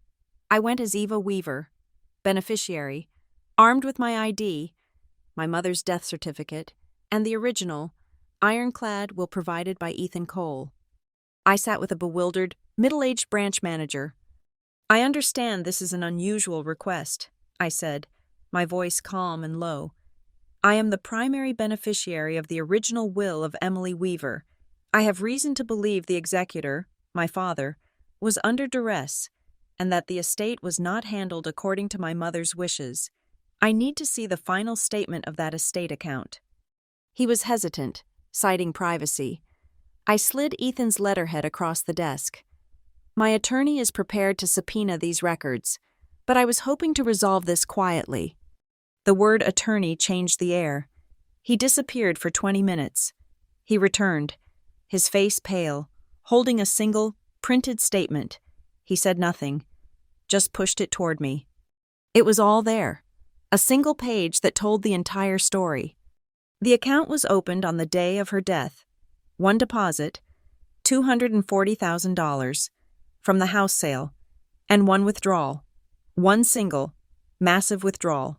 2 days later, the full amount, $240,000, and the destination? It wasn't a bank, it wasn't a creditor, it wasn't the hospital. The transfer was made to Michael and Donna Weaver family account. I looked at the manager. "When was this family account opened?" He typed, his face tightened. 3 weeks, before your mother passed away, Ms. Weaver." There it was, the click, the aha moment that I lived for at work, the one that made my stomach drop. They had opened a new joint account while my mother was in the ICU, before she was even gone. They had a plan. The forged codicil gave my father, and by extension, Donna, control of the estate, and they had immediately, seamlessly, transferred my entire inheritance into an account she controlled. The theft was total. But I wasn't done. The trail wasn't cold. Where did the money go from there? I couldn't legally get the statements for their joint account. I wasn't on it. But I didn't need to. I had public records. I went to the Riverton County Assessor's website. I pulled the property records for the new house. The big suburban colonial Donna was so proud of. Purchase date: 2 months after the old house was sold. Purchase price: $380,000. I cross-referenced it with the Registry of Deeds. I found the mortgage. My father, Michael Weaver, had taken out a loan for $180,000. I did the math. A $380,000 house, a $180,000 loan, that left a down payment. A down payment of $200,000. $200,000, paid in cash, at the closing, just weeks after $240,000 had landed in their joint account. They had used my mother's house to buy their new one. They had taken my inheritance and turned it into their primary asset. I felt sick, but the anger was cold. It was sharp, and it was focusing. What about the other $40,000? And what about the pension? My mother had worked for 25 years. Her pension was substantial, easily another $100,000, maybe more. This trail was harder. This wasn't a public filing. This was private. But Donna had given me a clue, all those years ago. "Rolling it over," she'd said. I went to the state's corporate registry database. I searched for Weaver, nothing but my dad's original, now defunct, Weaver's Auto filing. Then I searched Donna's maiden name, Cole, and there it was. Cole Consulting Services, LLC, date of formation, 1 week, 1 week after my mother's death. Registered agent, Donna Cole, principal office, her new house.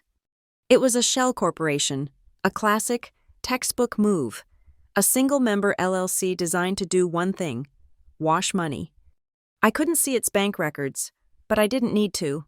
I had a hunch. I picked up my phone and called my father's garage. Weaver's Auto, how can I help you?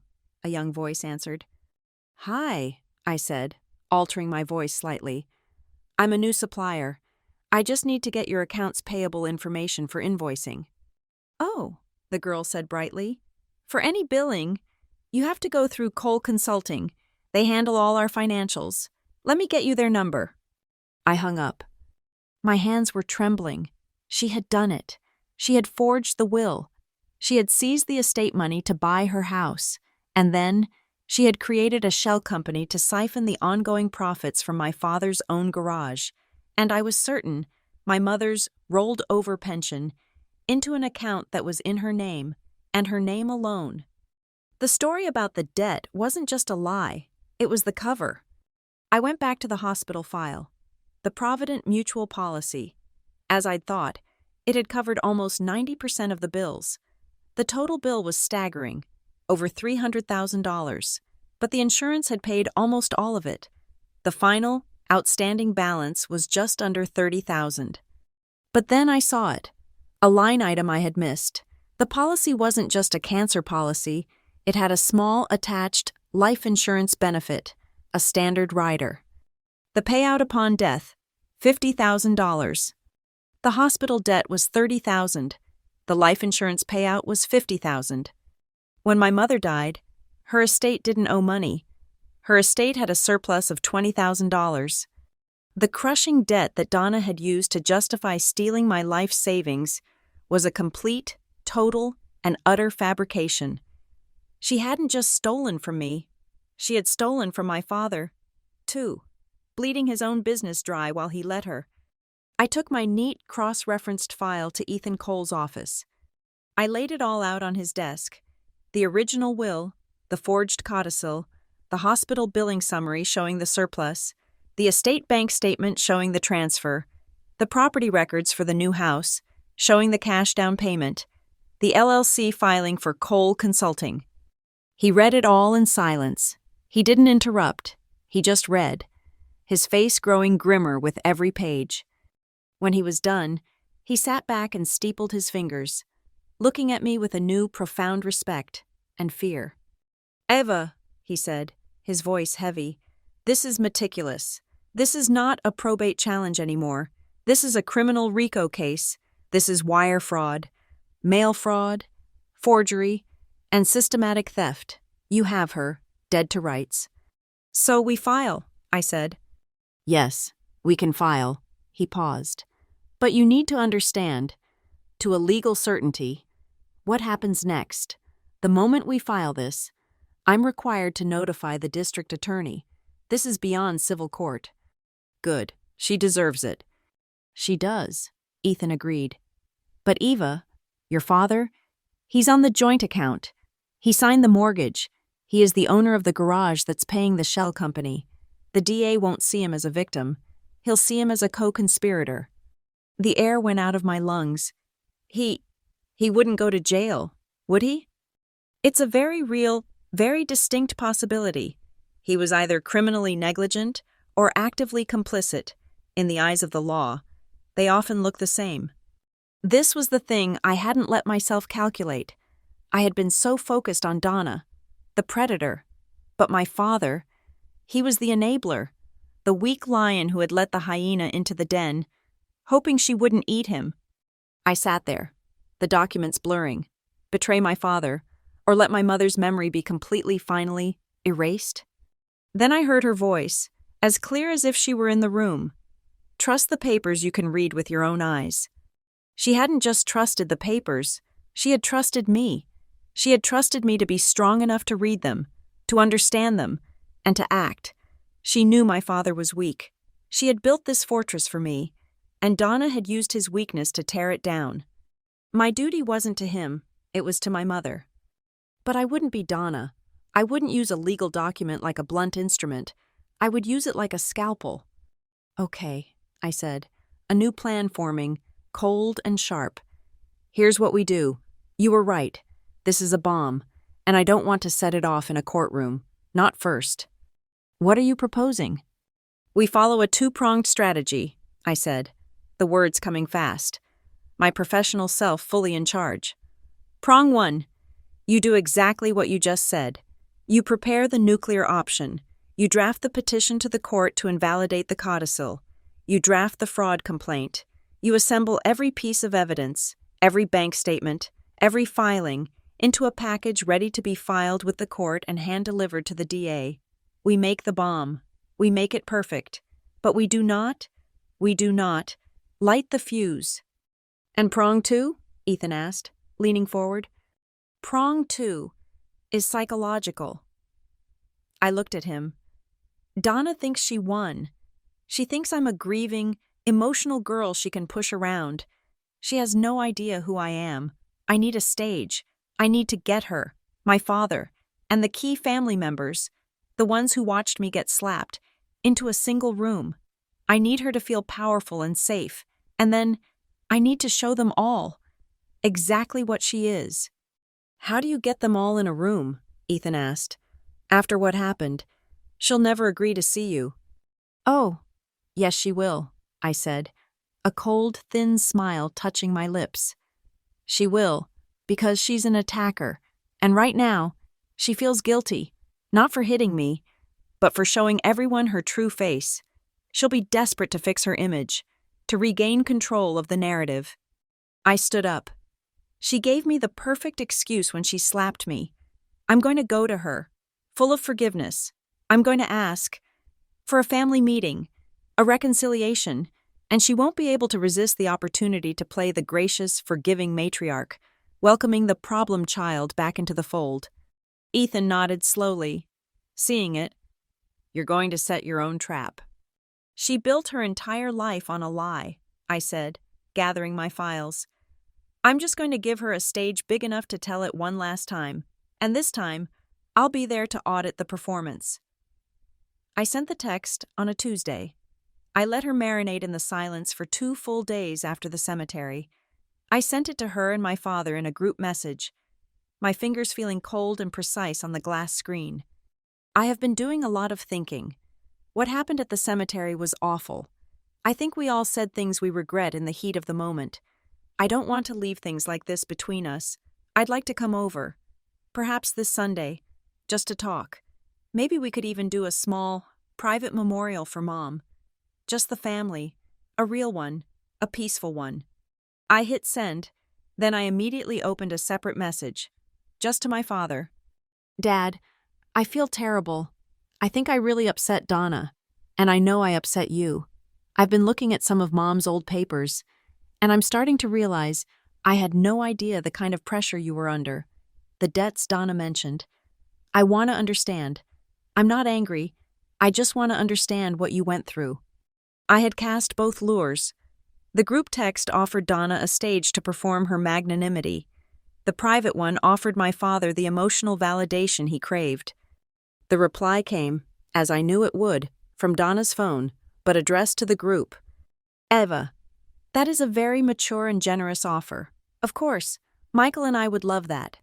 This Sunday? Say, 6 o'clock? I'll invite Aunt Clara and Ben. We can finally put this behind us and have some peace. I saw the chess move. She wasn't just agreeing. She was inviting her witnesses. The same people who had watched her assault me were now being summoned to watch her forgive me. It was perfect. She was so confident in her narrative. She couldn't resist the opportunity to perform it again. Sunday at 6, I drove to the house I'd only visited a handful of times. The house my inheritance had bought.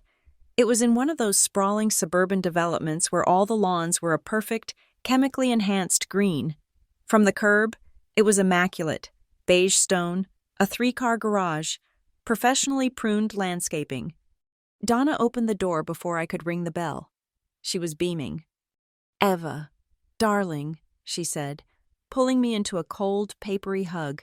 Her perfume was overpowering, the same heavy floral from the cemetery. "I'm so glad you suggested this. It's time for this family to heal." She was wearing a cream-colored cashmere sweater set and gray flannel trousers. She looked expensive, soft, and completely in charge. The living room was her territory, beige, cream, and a pale, colorless gray she called greige. It was a showroom, not a home, and on the massive granite kitchen island, she had laid out her victory feast. It wasn't a memorial. There were no home-cooked casseroles, none of the comforting, messy foods my mother would have made. This was a catered affair.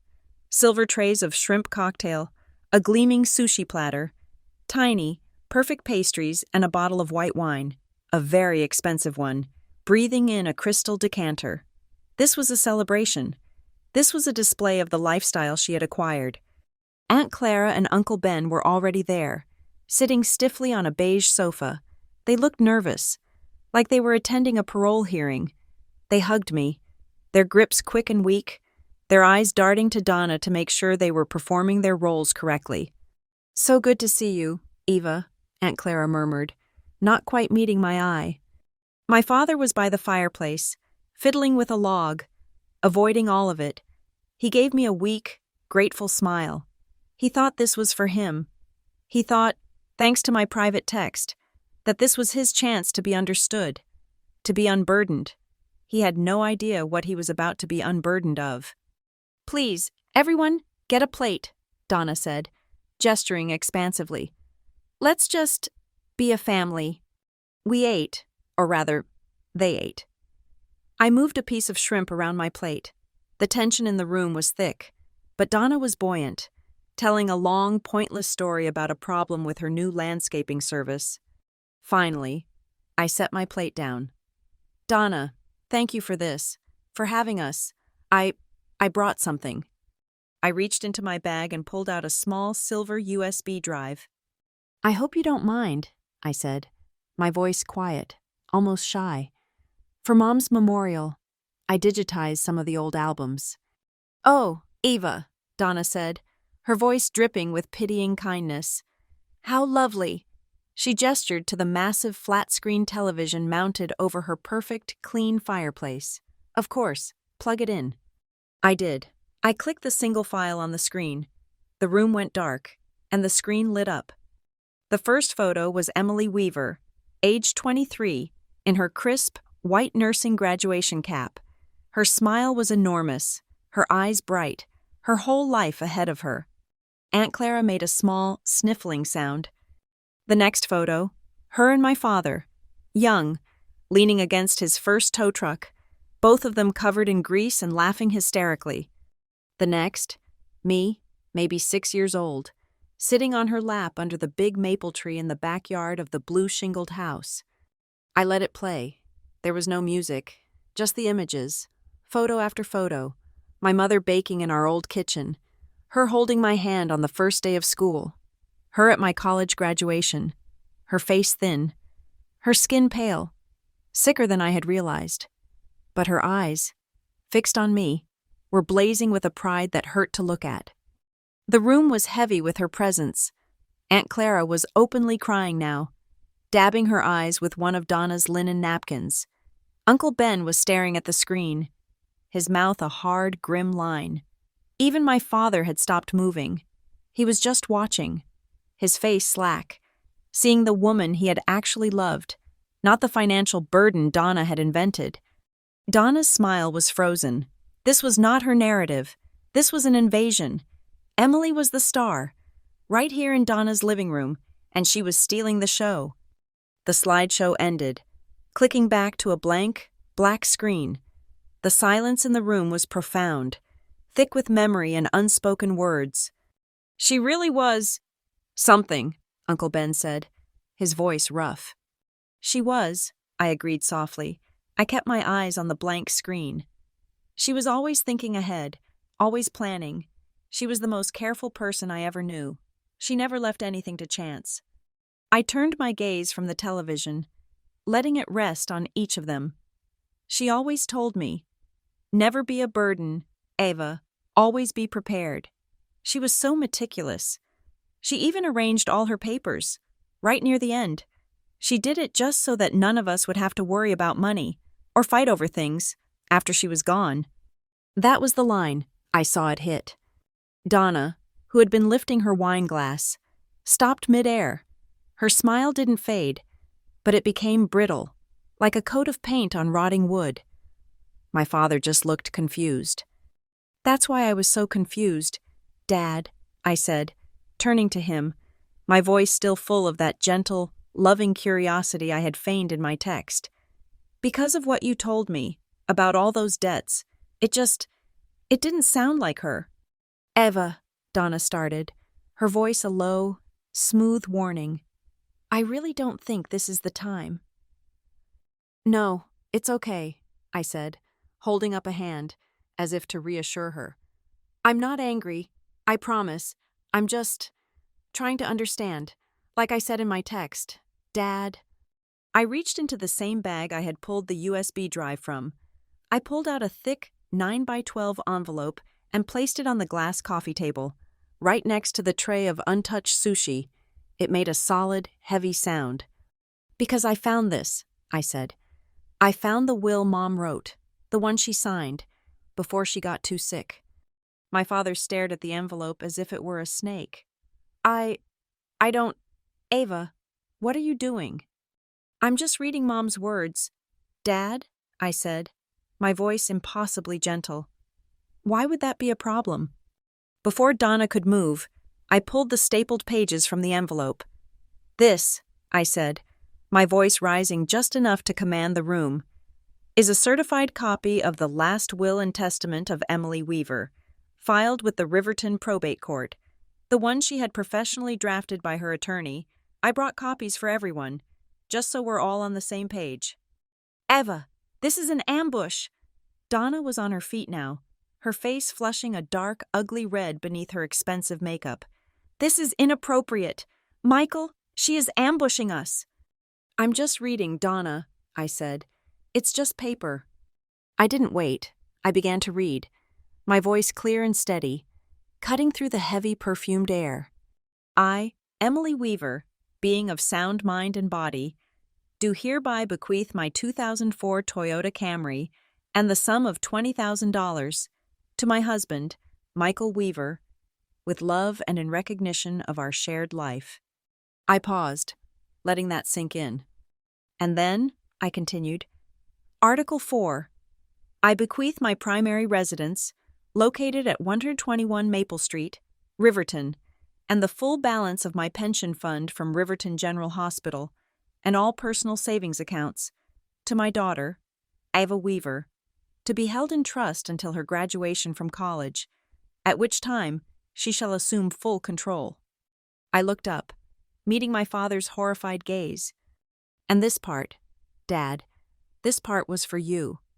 I have full faith that my husband, Michael, will honor this, my most profound and final wish, and will act as a good steward of our daughter's future and protect these assets for her." Aunt Clara made a sound like she'd been punched. "Oh, Michael, oh my God." My father was shaking his head, his face ashen. No, that's not right. Emily." "He's right," Donna burst out, her voice suddenly high and sharp, cracking under the strain. The mask of the gracious hostess was gone. "That's not right. She changed her mind. She had to." She was pacing now, energized by her own practiced lie. She changed her mind when she realized the mess she had left. When she realized the debts were going to destroy this family, she was ashamed. She had to sign a new one. "The debts," I repeated, nodding, as if helping her. "The ones from the credit cards, the reckless spending you told me about at the grave." "Yes," Donna spat, relieved. She thought I was finally understanding. "Yes. Michael was too kind to tell you. He was protecting her memory, but I had to clean it up. She signed a new document, a codicil. She signed it at home, just before she died. It voided that That garbage." She waved a dismissive, trembling hand at the will in my hand. "It gave everything to Michael, so he could pay the loans I had to co-sign. I saved this family. I saved his garage. I saved you from inheriting a mountain of debt." She stood there, panting, triumphant. She had delivered her monologue. She looked at Aunt Clara and Uncle Ben, daring them to contradict her heroic narrative. The room was deathly silent. My father was staring at Donna, his eyes wide, as if seeing this passionate, furious creature for the very first time. I just nodded slowly. I looked at her with an expression of profound, almost sad, understanding. "Okay," I said, my voice barely a whisper. "Okay, the codicil, the one she signed at home, the one that saved everyone." "Yes," Donna snapped, "so you can take your performance and go." "Great," I said, my voice suddenly brightening, becoming helpful. "Then let's see it." Donna froze. Her eyes snapped to mine. "What?" "Let's see the codicil," I repeated, reaching into my bag again. "We should clear this all up, right here, right now. In fact, I brought my laptop and a portable, high-resolution document scanner. It's the same one I use for my audits at Halcyon. We can look at the signature right now. Compare it to the one on the will. I even have copies of her driver's license signature and the hospital intake forms she signed." I looked around the room, my eyes wide and innocent. "I mean, you do have it, right, Donna? A legal document that important, the one that saved the whole family from financial ruin? You'd keep it in the house safe, surely. Why don't you go get it?" The blood drained from her face. I had watched it happen in interrogation rooms at work. The moment the suspect realizes the evidence they didn't know existed is about to be produced. She looked from me, to my laptop bag, to my father, who was now just a statue of pale, useless flesh. "You," she whispered, her voice a low, venomous growl. "You." "Or is there not one?" I asked, tilting my head. "Is there not a legal one? I mean, is that the problem, Donna? Is the one you filed with the court? Maybe? Not one mom actually signed?" "Get out!" she hissed, her voice trembling with a rage that was no longer controlled. "Get out of my house, now!" "I'm confused," I said, turning to Aunt Clara, my face a mask of baffled innocence. "She said Mom signed it, now she won't show it to us? Why would she hide it?" Aunt Clara was looking at Donna, her face a mask of dawning, sickening horror. "Donna, if you have it, just show her. Just end this." "Michael!" Donna shrieked, her voice tearing. "Are you going to let her do this? In our home? After everything I've done for you?" My father was paralyzed, his mouth half open, looking at his wife, at the will, at me. He was a man watching his two carefully separated realities collide and implode. And in that perfect, stretched, agonizing silence. Ding-dong. The doorbell rang. Donna jumped, a small, guilty sound escaping her throat. Her eyes flew to the door, wide with genuine panic. Who is that?" she demanded. "Oh, that," I said, standing up and smoothing my skirt. "That's probably Ethan. I asked him to stop by, around 7, just in case we had any legal questions about the different wills." I didn't wait for her to answer. I walked to the door. I opened it. Ethan Cole stood on the immaculate porch, wearing his dark overcoat, carrying his heavy leather briefcase. He looked solid, impartial, and absolutely terrifying. He stepped inside, his eyes sweeping the room, taking in the catered food, the shocked faces, the expensive wine. "Good evening," he said, his voice cutting through the tension. "Donna, Michael, Mrs. Peterson, Mr. Peterson, I'm Ethan Cole." He looked directly at Donna, who was clutching the back of her cream-colored sofa as if it were a life raft, her knuckles white. "I was Emily Weaver's attorney," he said, his voice resonating with quiet, absolute authority. "I'm the man who drafted the original will, and I'm here to discuss the fraudulent one." Ethan Cole stepped into the room, and the entire atmosphere shifted. He was no longer a silent observer in a cemetery. He was a legal authority, and this was now his courtroom. He moved with a heavy, deliberate calm, placing his leather briefcase on the glass coffee table, right next to the remnants of Donna's victory feast. The sound of the brass latches clicking open was sharp and precise, like the cocking of a gun. "I believe," Ethan said, his voice filling the room. "You were just discussing the codicil, the one Donna claims Mrs. Weaver signed at home." Donna, still gripping the back of her sofa, found her voice. It was tight, brittle. "You have no right to be here. This is a private family matter. When it involves a forged legal document submitted to probate court, it ceases to be private." "Donna," Ethan replied coolly. He began to remove files from his briefcase, not with a flourish, but with the methodical organization of a man who builds cases for a living. "This," he said, placing a thick-bound document on the table, "is the original, executed, last will and testament of Emily Weaver, which I drafted and witnessed. We've already discussed its contents. And this," he placed another file next to it, "is a copy of my contemporaneous notes from my final meeting with Emily. She was sharp, focused, and adamant. Her words to me, and I quote, were, 'I am hiring you because I do not trust my husband to be strong. I need you to make sure Ava is protected from him, not by him.'" My father flinched, a low, wounded sound escaping his throat. She said that?" "She did. Michael," Ethan said, his gaze fixed on him, not unkindly. "She knew you, and this," he placed a third file down, "is the email correspondence from her, confirming her intent. She specifically wanted to block any commingling of her assets with your business, which she felt Donna was getting.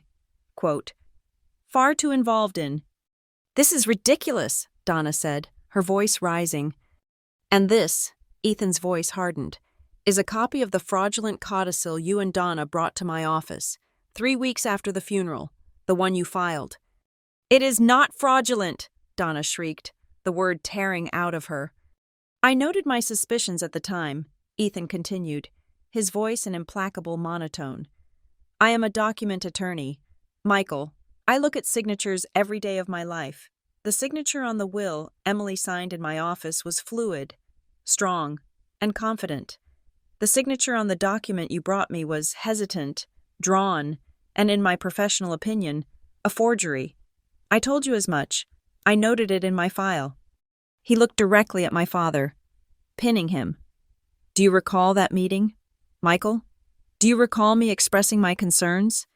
Do you recall Donna telling you to just ignore him? He's just trying to get more billable hours?" My father's face was a mask of dawning. Sick recollection. He did remember.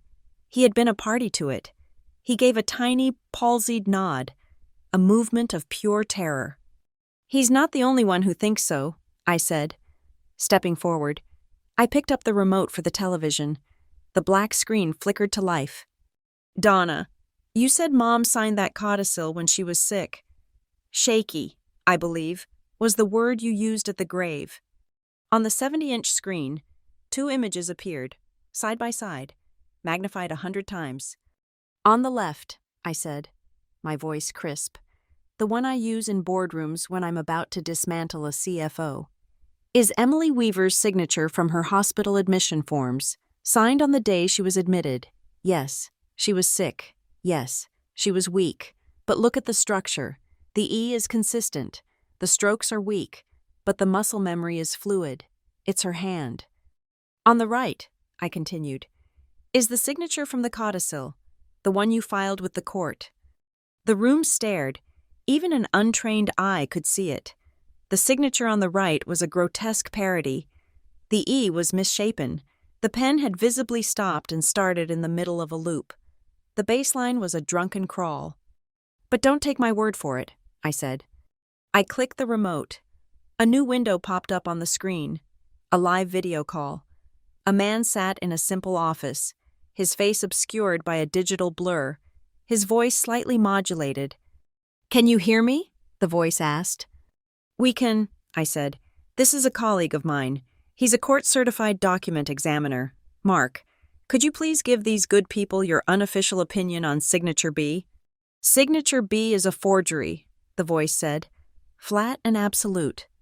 It's not even a good one. It's a classic example of a simulated forgery, where the writer attempts to draw a signature they've practiced. The pen pressure is inconsistent, showing hesitation. The baseline is erratic. The stroke direction is wrong in 3 places. I'm looking at clear pen lifts in the middle of the W. This signature was drawn, not written. There is zero doubt. I'd stake my career on it. I clicked the remote. The call ended. The screen held the 2 signatures, damning and silent. A forged document, I said into the suffocating silence. But why? Donna just told us. To pay the debts. The massive, crushing debts Mom left behind. I clicked the remote again. The signatures vanished, replaced by a simple, clean spreadsheet I had built myself. This, I said, is the final billing summary from Riverton General, which I obtained last week. Total charges, over $300,000, devastating. But this column, I used the remote's pointer, is the payment from the Provident Mutual Insurance Policy, a payment of $270,000. I clicked again, and this is the supplemental life insurance rider, a payout of $50,000. I turned to face them. The insurance policy, which Mom paid for every month for 15 years, covered the entire bill and left a surplus of $20,000. There was no hospital debt. Aunt Clara made a small, strangled sound. Oh, God. So where did the story about crushing debt come from? Donna? I asked, my voice deceptively soft. What debts were you talking about? The garage, Donna sputtered, grasping for her narrative. The loans for the garage, the credit cards, Michael's loans, the ones she ran up. The ones Mom secretly ran up, I repeated, nodding, as if helping her. Yes, those. That's funny, I said, because I was also busy. I clicked the remote. A new screen appeared, a flowchart. This, I said, is the sales document for 121 Maple Street, the house Mom left me, sold for $240,000. This is the estate bank statement showing that money being transferred, in full, 2 days later, to a new Michael and Donna Weaver family account. An account, I found, that was opened before Mom even died. That's just prudent financial planning, Donna shouted, her voice shrill. Consolidating assets. Consolidating, I repeated. I like that word. I clicked again. This is the deed to this house, the one we're standing in. Purchased 2 months later. Price, $380,000. This is the mortgage, $180,000. And this is the $200,000 cash down payment. Funny how that number is almost the exact amount consolidated from my mother's estate. Uncle Ben was on his feet now. Michael, is this true? You used Emily's money, her money, to buy this place? My father was shrinking. He was a gray, small man, disappearing into the beige upholstery. And the pension? I continued, relentless. And the $40,000 left over? And the garage profits? I clicked one last time. This is the LLC filing for Cole Consulting, Donna's company, registered 1 week after Mom's death. The same company, Dad, that now handles all the billing for your garage. The company that all your profits are funneled into. A company that Donna, and Donna alone, controls. It was an adjustment, Donna screamed. She was no longer a grieving widow. She was no longer a gracious hostess. She was a cornered animal. It was a reasonable adjustment to protect the family, to protect Michael. Protect him? I asked, my voice dropping to a deadly quiet. Then tell me, Donna, right here, in front of everyone, how much was the secret debt Mom left? What was the exact number? Which banks held the loans? What were the credit card numbers? Show me the statements. Show me one piece of paper. She stared at me, her mouth opening and closing. She had nothing. The lie was a cloud, and I had just blown it away. There were no numbers. There was no debt. There was only the theft. Her face twisted, and she turned, as all predators do, on the weakest one in the room. "Michael!" she shrieked, her voice breaking with rage.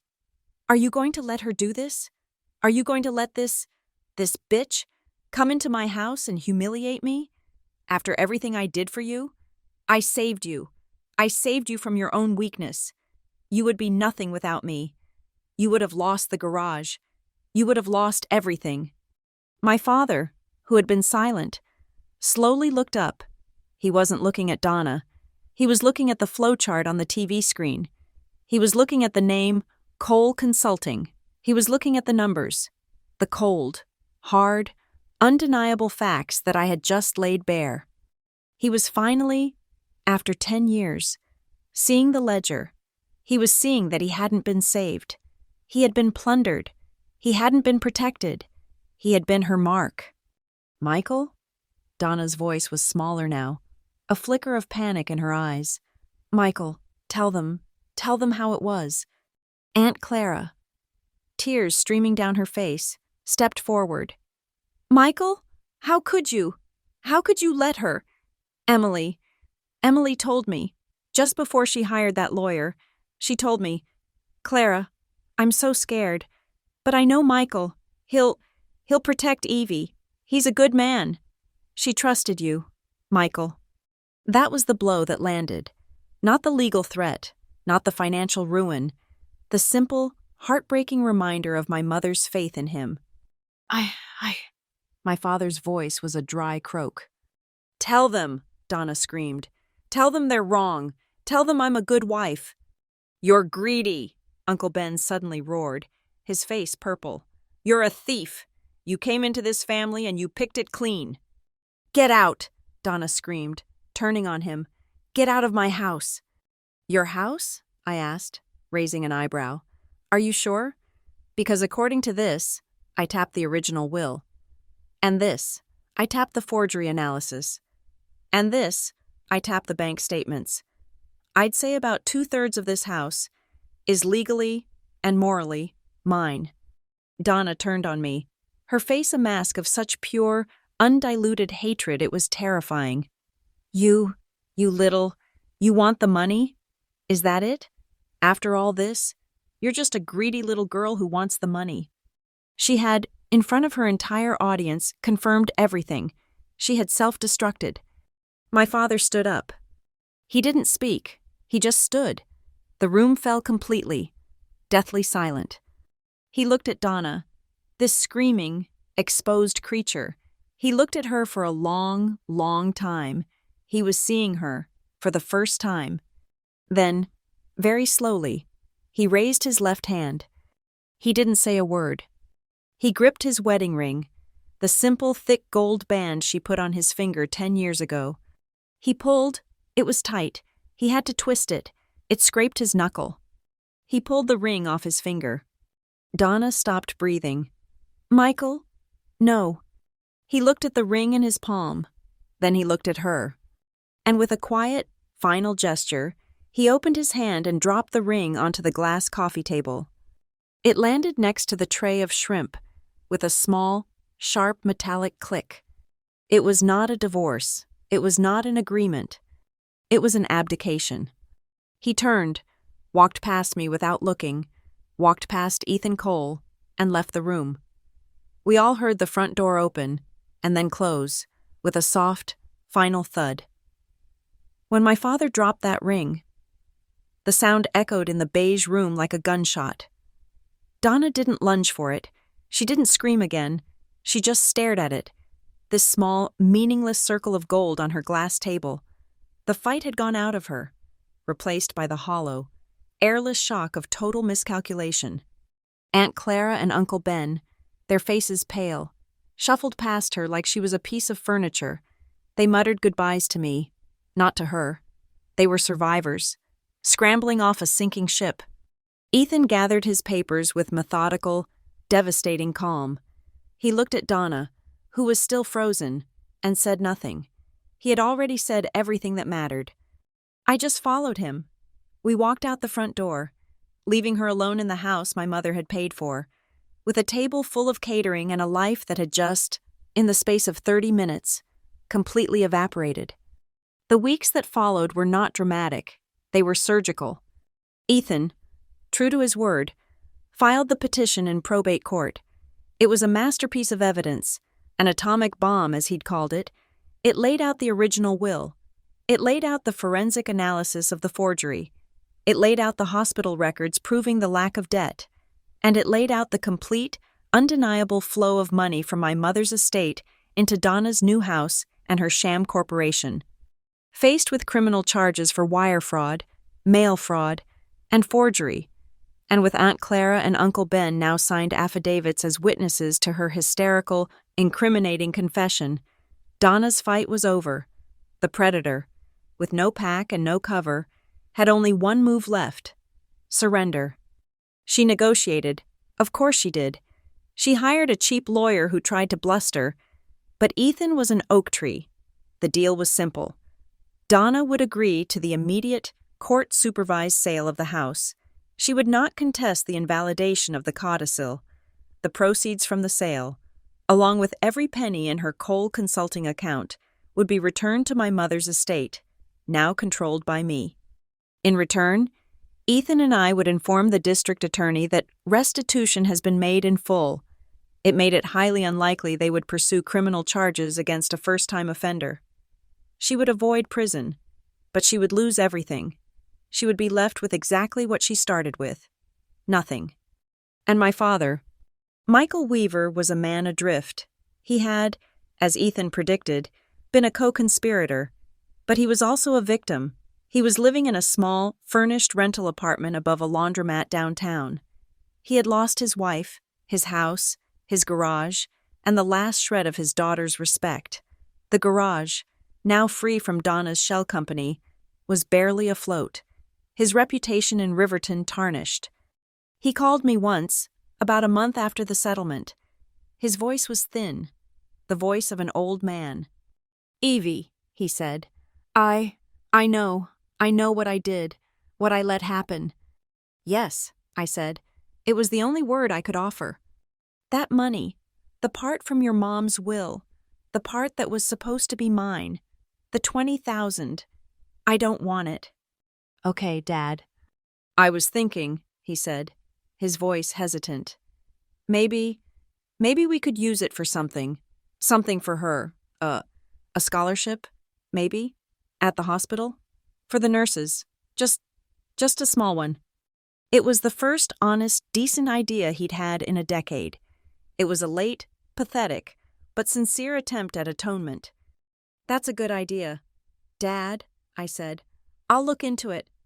The money came back, the full, staggering amount my mother had left me. The value of the house, the pension, the savings. It landed in a trust account with my name on it. I was suddenly wealthy. But I didn't want the life Donna had wanted. I didn't buy a black SUV or a beige house or expensive wine. I paid off my student loans.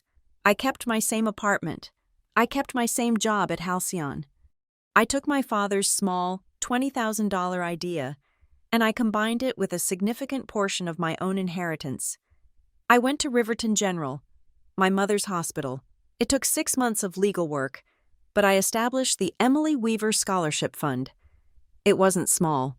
It was a full-ride scholarship, awarded every year to 2 nursing students who, like my mother, were working night shifts and balancing a family while trying to build a better life. It was a living, breathing monument, better than any granite stone. Spring came, the snow melted, and the first crocuses pushed up through the damp earth at Riverton Memorial. I went back to the grave. It was the first time I had been there since the day of the slap. I wasn't there for a funeral. I wasn't there in anger. I was just visiting. I brought a simple bouquet of freesia, her favorite. The air was quiet, smelling of new grass. I knelt by the headstone, the one I had paid to have engraved. Emily Weaver. She protected what she loved. I was running my fingers over the cold letters when I saw it. Tucked against the base, held down by a small, smooth gray stone, was a folded piece of paper. It wasn't crumpled. It was placed deliberately. My heart didn't pound. I wasn't afraid. I was just curious. I unfolded it. It wasn't a new note. It was a photocopy of a letter. The paper grainy and old, but the handwriting was hers. It was my mother's strong, clear, unmistakable script. My dearest Eva, it began. If you are reading this, it means Mr. Cole has finally given it to you. And if he has given it to you, it means the worst has happened, and it means you have fixed it. Know this, my daughter, I know your father. I love him, but he is not a strong man. He is a good man, but he is a weak one. And I know that people are drawn to weakness, not to be kind, but to take. I am so afraid that when I am gone, someone will take.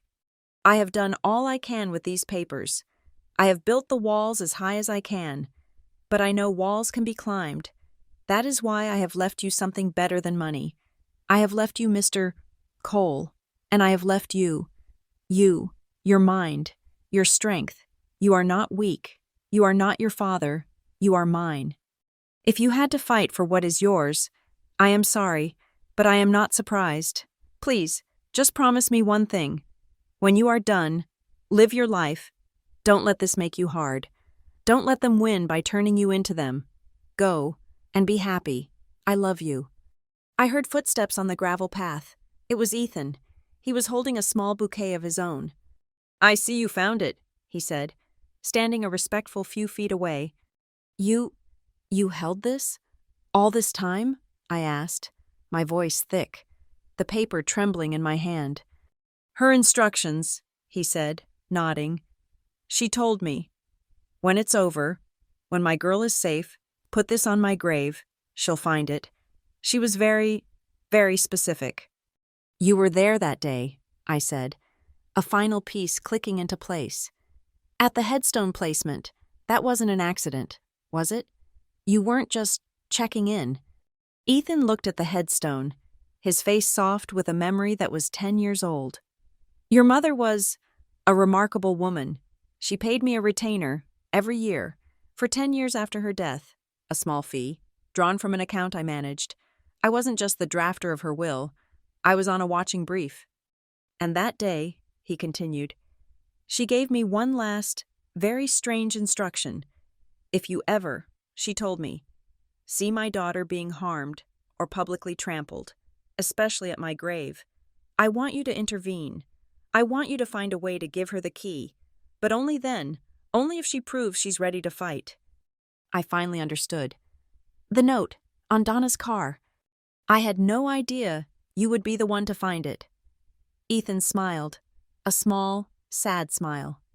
I assumed Donna would find it, see my name, realize someone from the past was watching, and perhaps it would scare her, or perhaps she'd call me, and I could assess her. But the wind, the door, you're spotting it, that was just, I believe, a gift from your mother. I looked at this man, this stranger who had been my mother's secret guardian, her living contingency plan. She hadn't just left me money. She had left me a strategy. She had known my forensic accountant's mind. She had known my stubbornness. She had seen the fighter in me before I ever saw it in myself. And she had planted the tools, the lawyer, the career, the skills, that I would one day need to unlock the truth.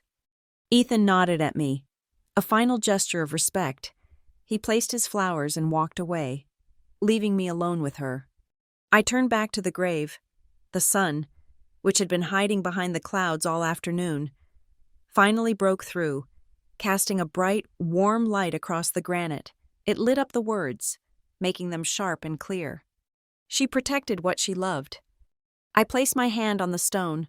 It was cold, but the sun on my back was warm. Mom, I whispered, the word no longer tasting like grief. I did it. I got it all back.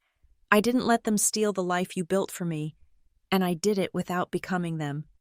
Thank you so much for listening to this story. We would love to know where in the world you are listening from. So please drop a comment below, share your thoughts, and let's connect. Please subscribe to Lila Revenge Stories, like this video, and if you can, support us by hitting that hype button so more people can hear this story.